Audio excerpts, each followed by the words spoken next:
Hey les bambins, j'espère que vous allez bien, en tout cas moi ça va nickel. On se retrouve aujourd'hui pour une nouvelle vidéo sur la Liga, la 20e journée. 10 matchs analysés ensemble qui sont les suivants: l'Athletic Bilbao contre Cadix, l'Espagnol de Barcelone contre Osasuna, Elche contre Villarreal, l'Atlético de Madrid contre Retafe, le Betis de Séville contre le Celta Vigo, Mallorca contre le Real de Madrid, Gijón contre Valence, la Real Sociedad contre la Real Valladolid, Barcelone contre Séville, un ancien gros choc mais qui cette année a pris du plomb dans l'aile, et le Rayo Vallecano contre Almeria. Avant de commencer, n'hésitez pas à venir nous rejoindre sur le site VIP et sur les réseaux sociaux, Twitter, Instagram et Telegram. Une code safe et une code fun, tous les jours ils sont mis en ligne. Également, n'hésitez pas à mettre un petit pronostic, votre critique positive ou négative et votre pouce pour faire remonter la vidéo et la référencer. N'hésitez pas à vous abonner. On est quasiment à 12 900, c'est énormissime. Et avant l'analyse, un point sur le classement. Premier, Barcelone avec 5 points d'avance sur le Real de Madrid, 50 et 45. Troisième, la Real Sociedad avec 39. Quatrième, l'Atlético de Madrid totalement décroché du Barça avec 34 petits points.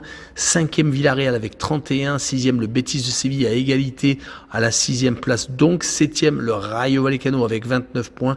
Et huitième, Osasuna avec 28. En fin de classement, 4 équipes sont à 20 points, le 14e, 15e, 16e et 17e, donc Valence, l'Espagnol de Barcelone, le Celta Vigo et Real Valladolid.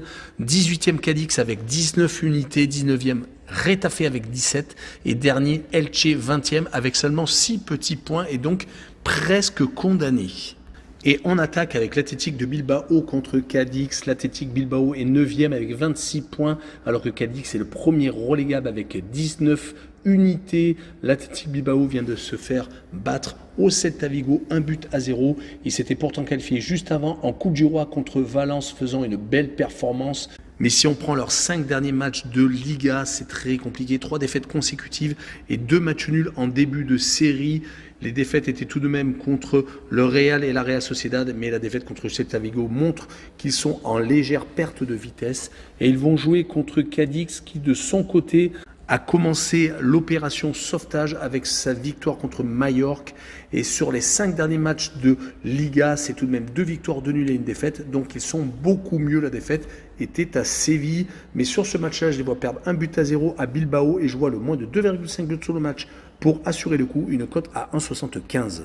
On enchaîne avec l'Espagnol de Barcelone contre Osasuna. L'Espagnol est 15e alors que Osasuna est calé en milieu de tableau avec 28 points et même à 3 points du Betis de Séville qui est la dernière place qualificative pour une Coupe d'Europe. L'Espagnol s'est incliné à Almeria lors de la dernière journée de championnat, 3-1.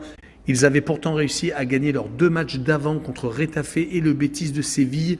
Donc attention à l'Espagnol de Barcelone qui va recevoir Osasuna qui de son côté s'est incliné à la maison contre l'Atlético de Madrid mais avait réussi à se qualifier juste avant en Coupe du Roi contre le FC Séville en prolongation 2-1.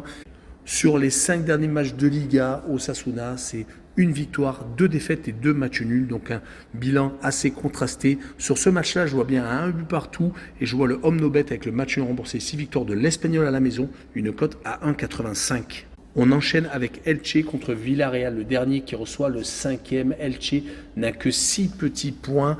Mais 2 de ces 6 matchs nuls ont été obtenus lors des 3 dernières journées contre Cadix et Osasuna. Malheureusement, ils se sont fait étriller lors du dernier match à Séville, 3-0. Vont-ils gagner leur première victoire contre Villarreal? Rien n'est moins sûr. Le sous-marin jaune vient de s'incliner à la maison contre le Rayo Vallecano. Mais ils avaient réussi à s'imposer juste avant contre un promu Gijón. Mais leur bilan est plutôt positif sur les 5 derniers matchs, 3 victoires, 1 nul et 1 défaite. Je les vois s'imposer 2-1 à Elche. Et je vois le plus de 1,5 but pour le sous-marin jaune avec une cote à 1,82. On continue avec l'Atlético de Madrid qui reçoit Retafe, un duel des extrêmes. L'Atlético est 4e alors que Retafe est 19e, certes à seulement 3 petits points de la première équipe non relégable, mais tout de même, ils sont en difficulté, surtout que sur les 5 derniers matchs de Liga, c'est 4 défaites consécutives et une victoire contre Mallorca, c'était le 30 décembre lors de la reprise. mais ce déplacement à l'Atlético de Madrid va être compliqué. Les Madrilènes restent sur 2 victoires consécutives contre Valladolid et Osasuna. Donc ils sont plutôt sur une pente ascendante et je les vois gagner 2-0 avec le plus de 1,5 but sur le match, une cote à 1,46.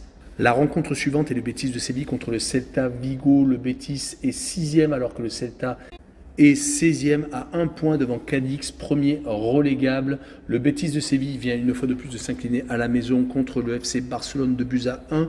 Ils avaient été éliminés également de la Super Coupe d'Espagne contre le même adversaire au pénalty. Ils avaient été éliminés de la Coupe du Roi contre Osasuna également au pénalty. Donc ils ne sont pas dans la meilleure des périodes sur les 5 derniers matchs. Une seule victoire, c'était à Getafe. Sinon, donc 2 éliminations en coupe et 2 défaites en championnat. Ils avaient été également défaits à l'Espanyol de Barcelone, mais cette réception contre le Celta Vigo doit être une bouffée d'oxygène. Mais le Celta n'est pas une équipe qui est ridicule. Sur les 4 derniers matchs de Liga, c'est 2 victoires nuls et une seule défaite, c'était à Majorque. Ils viennent de battre l'Athletic de Bilbao 1-0. Je les vois accrocher le Betis 1 but partout, mais pour assurer le coup, je vois bien le home no bet et le match nul remboursé. 6 victoires du Betis de Séville avec une cote à 1,67. On poursuit avec Majorque contre le Real de Madrid. Majorque est actuellement 10e en plein milieu de tableau alors que le Real est en train d'accuser le coup avec 5 points de retard sur le FC Barcelone avec sa place de dauphin. Majorque vient de s'incliner à Cadix 2-0.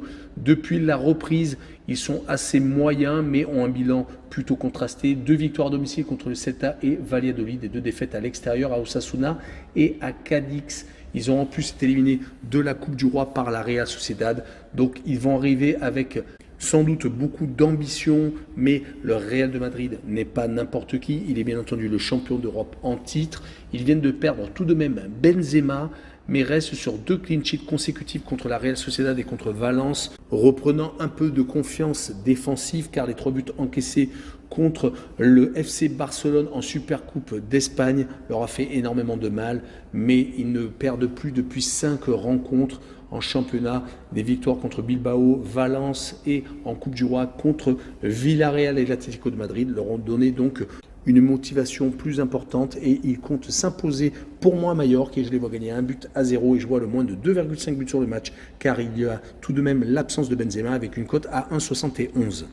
Et on enchaîne avec Gijón contre Valence, 2 équipes qui se talonnent au classement. Gijón est 12e alors que Valence est 14e avec 1 point d'écart.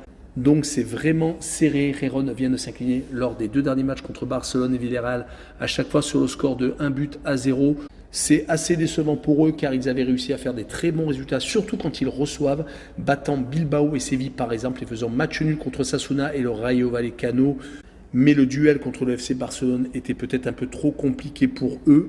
Ils vont jouer contre une équipe qui est sans doute plus dans leur corde, le FC Valence, qui reste sur 3 défaites consécutives, toutes compétitions confondues. Bilbao, Valladolid et le Real de Madrid sont venus s'imposer contre les coéquipiers de Cavani. L'après-Coupe du Monde est malheureusement compliqué pour eux et je les vois s'incliner 2-1 à Gijón et je vois le draw no bet avec le pari remboursé si match nul, une cote à 1,54. On enchaîne avec la Real Sociedad contre Valladolid. La Real Sociedad est bien classée à une 3e place ultra ambitieuse. Par contre, Valladolid est plus en difficulté. Promu, il est actuellement 17e avec 20 petits points. Mais le duel apparaît déséquilibré car la Real Sociedad est vraiment en très grosse forme.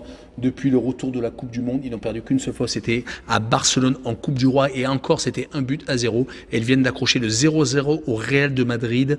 Si on prend leurs 5 derniers matchs de Liga, c'est 4 victoires et un seul petit match nul avec 1 but encaissé contre l'Athletic Bilbao, sinon 4 clean sheets.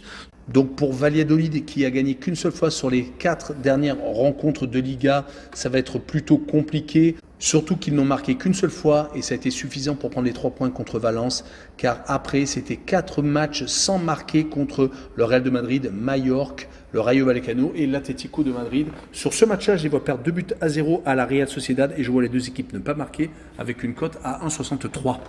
Et on continue avec l'avant-dernier match, Barcelone contre le FC Séville. Un choc la saison dernière, mais cette année, malheureusement, c'est le choc des extrêmes avec le FC Barcelone qui est en tête et le FC Séville qui se bat pour ne pas descendre à seulement 2 petits points du premier relégable. Les Barcelonais sont sur une série énormissime. Sur les 9 derniers matchs, c'est 9 victoires. Certes, certaines ont été en pénalty en Super Coupe d'Espagne, par exemple en demi-finale contre le Betis de Séville, mais tout de même, 9 fois, ils sont sortis vainqueurs de leur confrontation.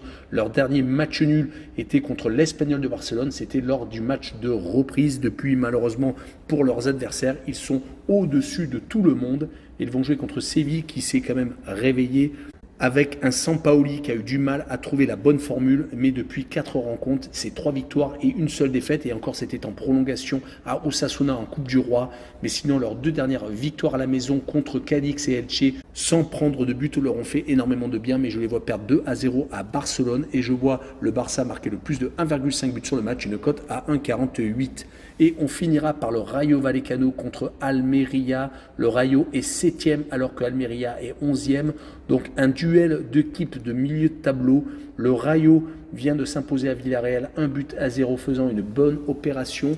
Mais attention car depuis la reprise, c'est 2 victoires et toutes à l'extérieur à Valladolid et à Villarreal et 2 défaites toutes à domicile contre la Real Sociedad et le Betis de Séville.